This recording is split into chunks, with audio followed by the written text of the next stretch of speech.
Yo, what's up guys, welcome back to the channel. In today's video, we're going to talk about how to join Lendingclub's community forums. Lendingclub maintains online spaces where customers can share experiences, ask questions, and discuss strategies for managing accounts, loans, and savings tools. Joining the community forums can help you to learn from real users while also staying updated on practical tips. To get started, log into your Lendingclub account through the website, and from the main menu, navigate to Help and Resources, or you can just scroll to the footer where you'll often see a link labeled Community or Forums. Clicking this is going to direct you to Lendingclub's discussion spaces. Now, if it's your first time, you may need to register a forum profile. This usually involves confirming your Lendingclub's email, creating a display name, and agreeing to the forum rules. Once registered, you can browse existing threads, search for specific topics like loan repayment strategies or using level up check-ins, or you can just start your own discussion.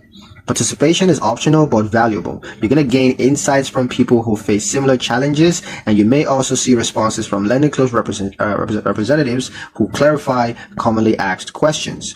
Forums are not for account-specific issues, but they're an excellent place to share knowledge and experience. And that's pretty much it for the video, guys. Hope you liked it. Hope you found the information here useful enough. If you did, like, share, and subscribe for more helpful tutorials. Thank you guys for watching, and I'll see you in the next one.